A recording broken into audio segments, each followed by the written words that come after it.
नमस्कार, मैं हूं संजय शर्मा। आप देख रहे हैं 4 PM न्यूज नेटवर्क। संघ ने अपनी बहुचर्चित बैठक कर ली।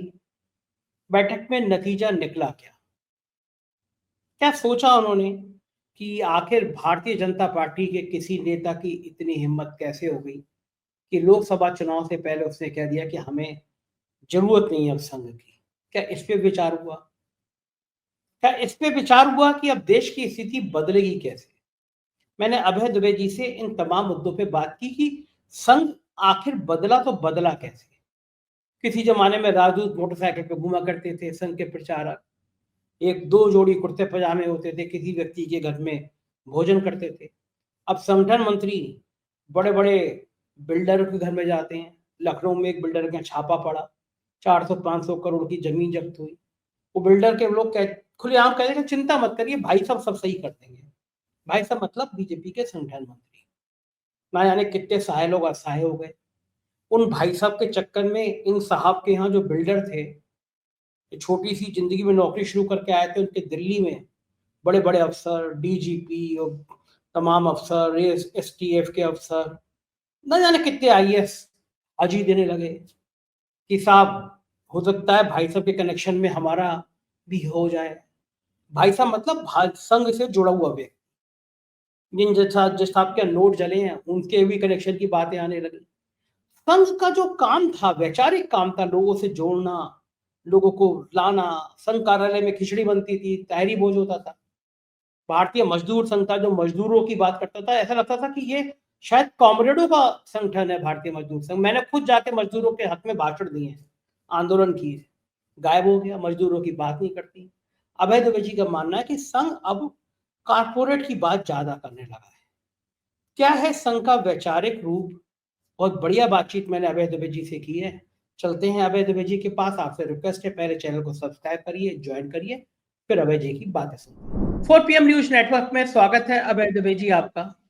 संघ की बहुचर्चित बैठक खत्म हो गई।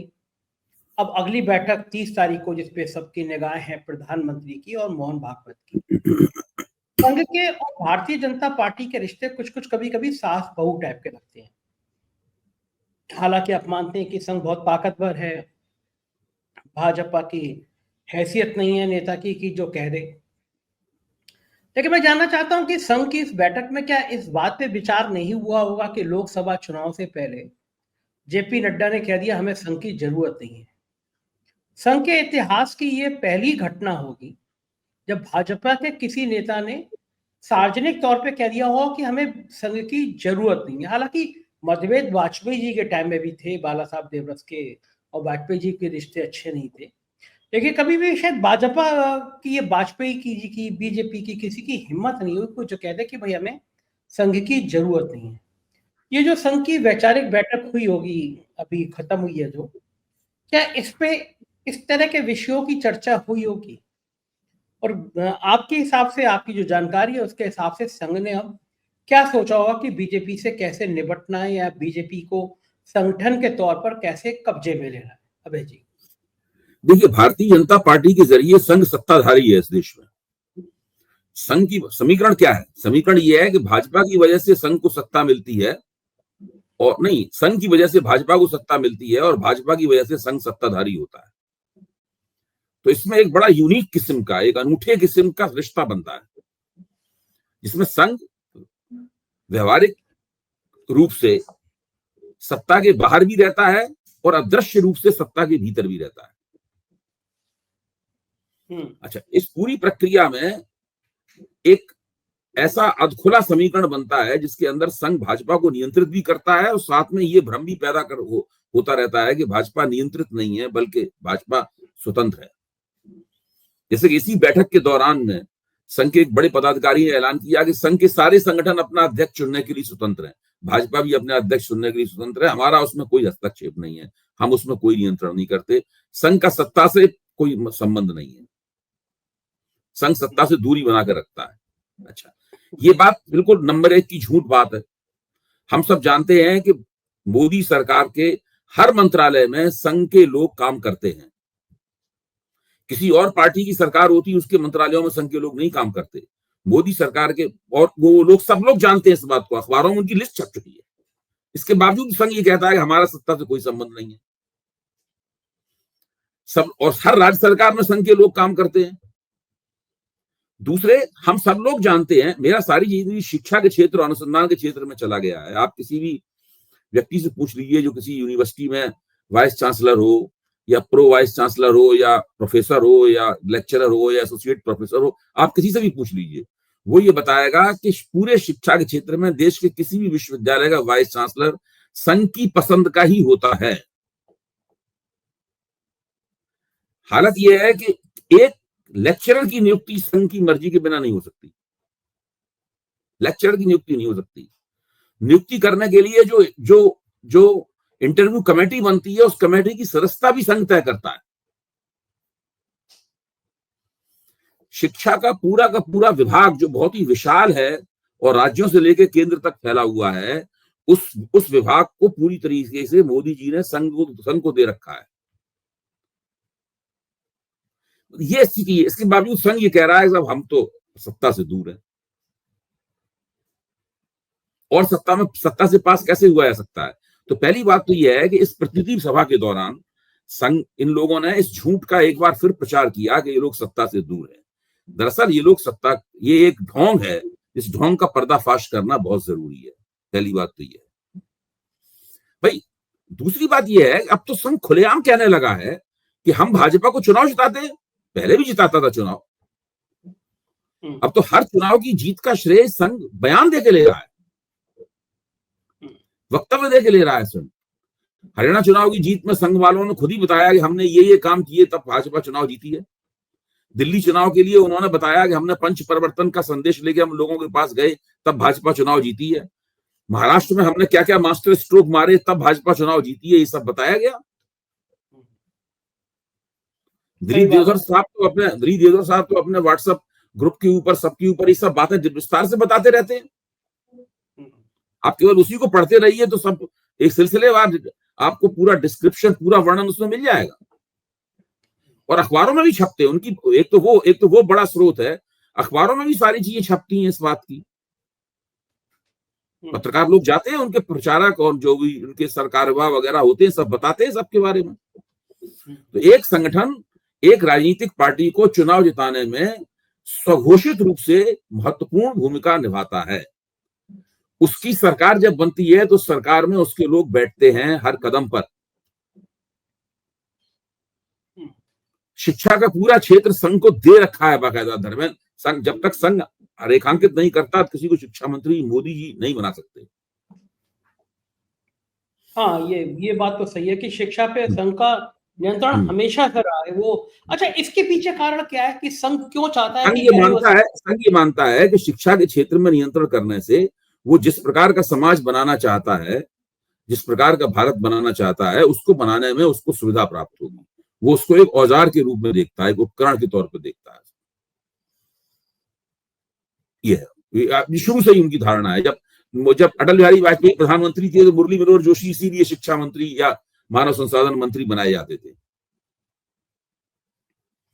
लेकिन उसका नतीजा क्या हो रहा है? अब जी, उसका नतीजा क्या हो रहा है? जो नई पीढ़ी, नतीजे पर भी हम लोग गौर करेंगे। नतीजे पर भी हम लोग गौर करेंगे। ये मौका सही आपने चुना नतीजे पर गौर करने के लिए। दूसरी बात एक और सोचने की है कि प्रतिनिधि सभा से जो बयान निकले उसमें कहीं नहीं दिखाई पड़ रहा है कि भाई इस देश में बेरोजगारी है, इसके ऊपर संघ को कोई चिंता है। हाँ, उन्हें कुछ नहीं, इसमें कोई चिंता नहीं दिखाई पड़ रही है कि देश की अर्थव्यवस्था का बिल्कुल कबाड़ा हुआ पड़ा है, उस पर संघ को चिंता है। अब ये बात तो कितनी प्रचलित हो गई है, बच्चा इस बात को जानता है। जाने कितने बार इसकी भी चर्चा हो चुकी है। इस देश में केवल 10 से लेके 11-12% लोग ही हैं जिनकी जेब में इतना पैसा है कि वो बाजार में जाकर शॉपिंग कर सकें। बाकी सब लोग अपनी रोजमर्रा की जिंदगी किसी तरीके से गुजर जाए, बच्चों की पढ़ाई की फीस दे दें या कुछ उसमें कोई दिक्कत ना हो, मकान का किराया दे दें वगैरह, जो रोजमर्रा की जरूरतें हैं, केवल उतना ही पैसा कमाते हैं। बाकी पूरा जो कारपोरेट जगत का जो उत्पादन है वो 10-11% लोग ही खरीदते हैं। वही लोग मॉल्स में दिखाई पड़ते हैं आपको, वही लोग मल्टीप्लेक्स में सिनेमा देखते हैं। अच्छा, अब आप ये भी नहीं कह सकते कि कांग्रेस की वजह से सब गड़बड़ी हुई। भाई 10 साल से मोदी जी अर्थव्यवस्था चला रहे हैं, 6 साल तक अटल बिहारी वाजपेयी ने चलाई। भाजपा के पास 16 वर्ष तक देश की अर्थव्यवस्था रह चुकी है। 16 साल कम नहीं होते हैं। ये अर्थव्यवस्था की स्थिति है, इसके बारे में कुछ कहते नहीं। अच्छा, साफ दिखाई पड़ रहा है कि चीन ने भारत की जमीन पर कब्जा कर रखा है।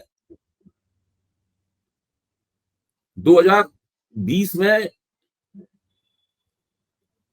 या शायद 2021 में डोकलाम वाली घटना हुई थी, जहां भारतीय फौजियों में और चीनी फौजियों के बीच में हिंसक मारपीट हुई थी। इसमें दोनों तरफ से लोग मारे गए थे। उसके बाद से चीन लगातार लद्दाख में सलामी स्लाइसिंग के जरिए भारतीय जमीन पर कब्जा कर रहा है, अपनी काउंटियां बना रहा है, अपना एडमिनिस्ट्रेटिव ब्लॉक्स बना रहा है, अपना इंफ्रास्ट्रक्चर खरीद रहा है। और भारत सरकार चीन के साथ इस वक्त अच्छे और मधुर वाणिज्यिक संबंध बनाने की जबरदस्त पहलकदमी कर रही है, खुली पहलकदमी कर रही है। कोई चिंता नहीं है संघ को इन सब बातों की। संघ इसके ऊपर कोई चर्चा नहीं कर रहा। मतलब ये कितने बड़े बड़े महत्वपूर्ण सवाल हैं। आपकी सरकार है जिसकी वजह से आप सत्ताधारी हैं और आपकी वजह से वो सत्ताधारी हैं, लेकिन इन बातों पर संघ की प्रतिनिधि सभा जो उसका सर्वोच्च संगठन है वो उस पर बहस, वो केवल उसमें ऐसी बातें कैसी निकल के आई हैं उसके अंदर से कि संघ का शताब्दी वर्ष है तो 1 साल तक संघ तरह तरह के उत्सव मनाएगा, इतने हजार लाख लोग जाएंगे, लोगों से संपर्क करेंगे, ये काम होगा, वो प्रोग्राम होगा, ये कार्यक्रम होगा, ये सब होगा। यही सब बातें सामने आई हैं निकल के। इन्हीं बातों के आधार पर इन्हीं बात। अब आप बताइए, जो सब बात ठीक है, आप कह सकते हैं कि ये सब काम, इन सब कामों से निपटने की जिम्मेदारी हमने सरकार को दे रखी है, भाजपा को। तो प्रतिनिधि सभा कम से कम उससे यही पूछती हुई नजर आए कि भाई ये सब काम क्यों नहीं हो रहे हैं। ठीक बात है। अच्छा, हर चीज का कारपोरेटाइजेशन हो रहा है। अच्छा, अदानी साहब के ऊपर वहां पे अमेरिका में फ्रॉड का मुकदमा चल रहा है। अंबानी साहब कितनी धूमधाम से 5,000 करोड़ 10,000 करोड़ की शादी करते हैं।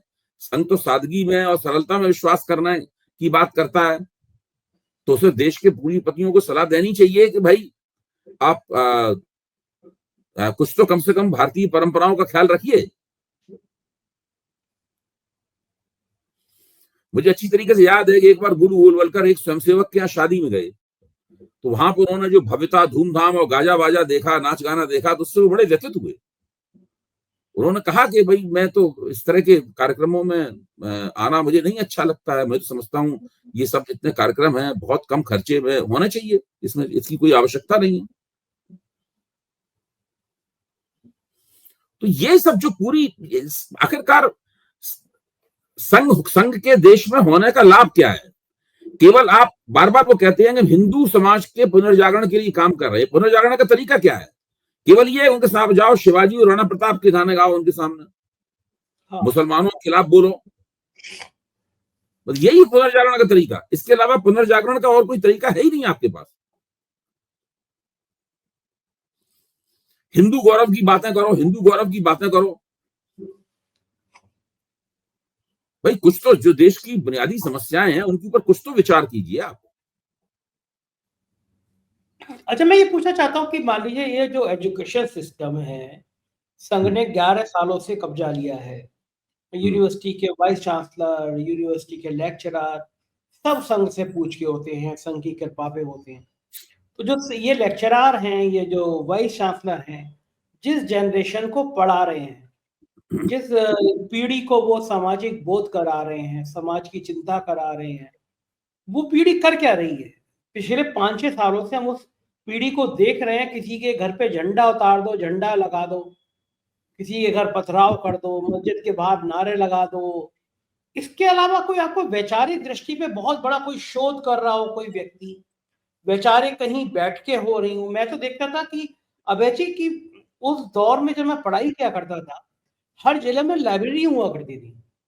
लाइब्रेरी में जाकर लोग बैठ के वहां पे घंटों घंटों पढ़ाई करते थे। इधर बीच में मैं कई शहरों में घूमा, मैंने पूछा कि जिलों में कहीं लाइब्रेरी है? लाइब्रेरी बंद हो गई, कहीं लाइब्रेरी नहीं है। किसी भी सोसाइटी में, RWA में, जिसमें अंकल आंटी दिन भर हिंदू राष्ट्र का गौरव गाते रहते हैं। मैंने कई सोसाइटियों में अध्ययन किया कि भाई जो आपका एक कॉमन रूम होता है, क्या उसमें 5-6 अखबार आते हैं? क्या उसमें कुछ पत्रिकाएँ आती हैं, जिसपे लोग बैठ के बातचीत करें, विमर्श करें? कहीं नहीं है, खत्म हो गया।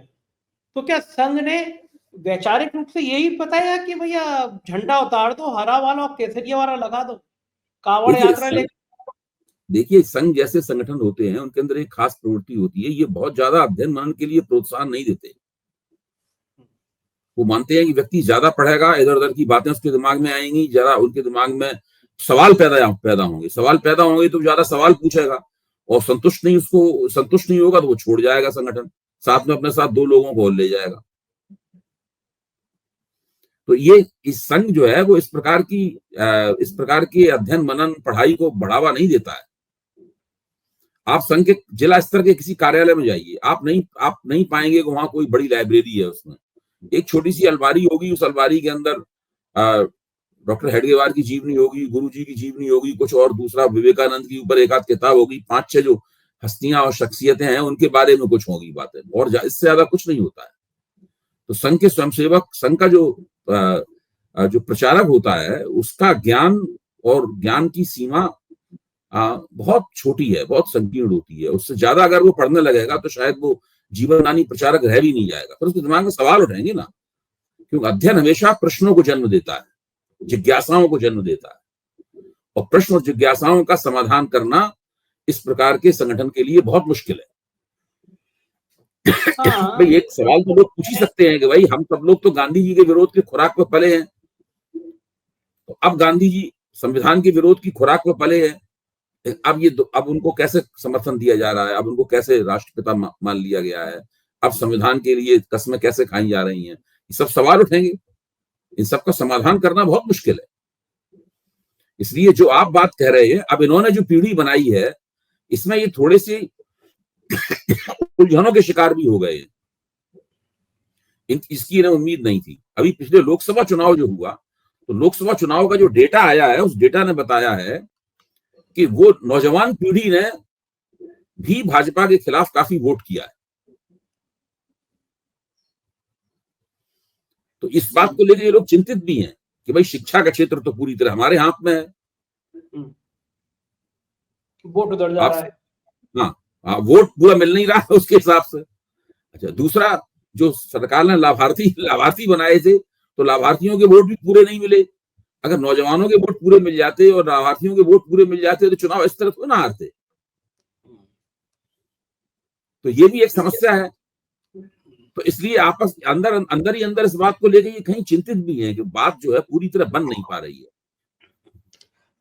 अच्छा, मैं देखता था कि वो एक दौर में जो संघ का जिला प्रचारक होता था, वो राजदूत मोटरसाइकिल पे घूमता था, और ये उसके लिए ये आदेश था कि तुम भोजन जो है आमतौर पे किसी एक व्यक्ति के घर पे रोज करो जाके।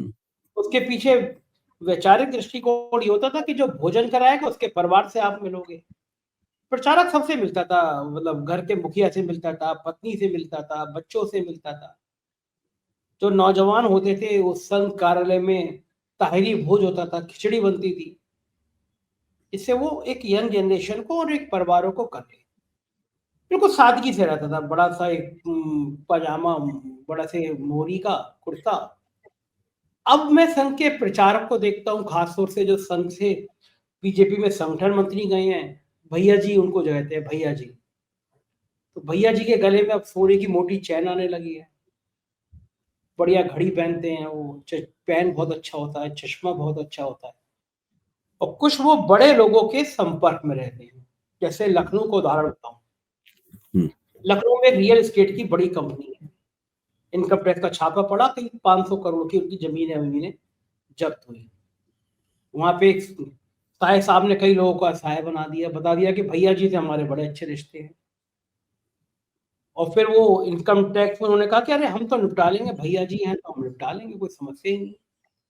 तो जो संघ का संगठन मंत्री है उसका उपयोग अब इस तरह के, मुझे नहीं पता कि संघ के संगठन मंत्री के वाकई में रिश्ते हैं या नहीं, लेकिन वो बिल्डर लोग कहते तो हैं ही। और वो जो बिल्डर साहब है उनके यहाँ प्रदेश के बड़े बड़े अफसर, डीजीपी और बाकी अफसर, एसटीएफ के अफसर सब उनके दरबार लगाते हैं, नोएडा के उनके फार्म हाउस में दावतें होती हैं और भैया पीछे के भैया जी सब मैनेज कर देंगे। तो अब मुझे आप बताइए, संघ के जो मूल संगठन मंत्री जो बीजेपी में गए, जिनका काम भाजपा को मजबूत करना है, वो ऐसे भैया जी लोगों की मकर जाल में कैसे फंस जाते हैं, जो करोड़पति होते हैं। मामूली से कंपनी में नौकरी करने वाला आदमी अरबपति है आज, दिल्ली में बैठ के वो मैनेज करता है कि कौन प्रदेश का एडीजी होगा, कौन डीजीपी होगा, ब्यूरोक्रेट उसके दरबार लगाते हैं। जाने कितने लोग साय के चक्कर में असहाय हो गए, लेकिन तब भी भैया जी का जलवा बरकरार। तो संघ ऐसे लोगों को चिन्हित क्यों नहीं करते, यार ये काम गड़बड़ कर रहे हैं, इन भैया जी को थोड़ा नापो। इसमें ये सवाल जो आपने पूछा है ये बहुत विस्तार से चर्चा की मांग करता है। ये एक पूरी कहानी है कि एक संगठन जो कि सादगी में और सरलतम जीवन में विश्वास करता था, किफायती तौर तरीके से उसके प्रचारक रहते थे और जिसका जनता के साथ में पारिवारिक स्तर पर काफी हेलमेल होता था, ऐसा आपने बताया, उन्हीं के जाके खाना खाता था, उन्हीं से दिन रात संपर्क में रहता था। तो मैं ये नहीं कह रहा हूं कि ये संस्कृति संघ में पूरी तरह समाप्त हो गई है, अभी भी संघ में काफी बड़े पैमाने पर यह संस्कृति है, लेकिन पिछले 10 साल से सत्ताधारी होने के बाद में इस संस्कृति में बड़े पैमाने काफी क्षय भी हुआ है संस्कृति का। और वो एक ऐसा लेवल बन गया है, एक ऐसा स्तर बन गया है जहां जिनको भैया जी आप कह रहे हैं, मैं उनको भाई साहब लोग कहता हूं, मतलब भाई साहब लोगों की एक संस्कृति बन गई है। हाँ, भैया जी नहीं, भाई और साहब, वो भाई साहब लोगों की एक संस्कृति बन गई है और वो सत्ता के और व्यापार के कारपोरेट ऊंचे दायरों में फिक्सर की तरह वो लोग मूव करने लगे, फिक्सर की तरह वो घूमने फिरने लगे। और वो एक तरह के वो हैं कि भाई अगर इनसे आपका संपर्क है तो फिर आपके ऊपर अगर इनकम टैक्स का छापा पड़ गया है तो उसमें से भी आपको निकलने का रास्ता मिल जाएगा, पुलिस भी कोई आपको तंग नहीं करेगी, वगैरह वगैरह। इस प्रकार की चीजें बन गई हैं क्योंकि एक व्यक्ति है जो खुद सीधे सीधे सत्ताधारी नहीं है, जो मंत्री विधायक या एमएलए नहीं है, लेकिन बहुत सारे मंत्री विधायक और एमएलए उसका फोन जब वो करता है तो वो फोन सुनते हैं उसका। तो ये इस तरह का एक अदृश्य समुदाय तैयार हो गया है, यानी जो मंच पे नहीं मौजूद है, ये मंच के पीछे रहता है समुदाय, मंच के दाएं बाएं रहता है, लेकिन ये राजनीति का प्रबंधन कर रहा है लगातार, ये मैनेजमेंट कर रहा है। अच्छा, क्योंकि सत्ता के साथ जुड़े हुए कभी पहले संघ को इन लोगों को सत्ता मिलती, थोड़े देर के लिए 6 साल के लिए सत्ता मिली, उसके बाद कमजोर भी सरकार थी अटल बिहारी वाजपेयी की, फिर वो 10 साल के लिए चली गई साथ में, है तो उससे दिक्कत हुई मुझे। लेकिन अभी आज स्थिति क्या है, 10 साल से मुतवातिर आपके पास केंद्र में सत्ता है और अधिकांश राज्यों में भी सत्ता है, आपके पास अधिकतर राज्यों में भी सत्ता है। दूसरी बात यह है कि आगे भी सत्ता में बने रहने का पूरा आश्वासन है। आप 15 साल तक सत्ता में तो रहेंगे ही आप, गारंटी के साथ में। तब तक इस बीच में उन्हें उम्मीद है कि ऐसा बंदोबस्त कर लेंगे कि 2029 में फिर से जीत जाएं।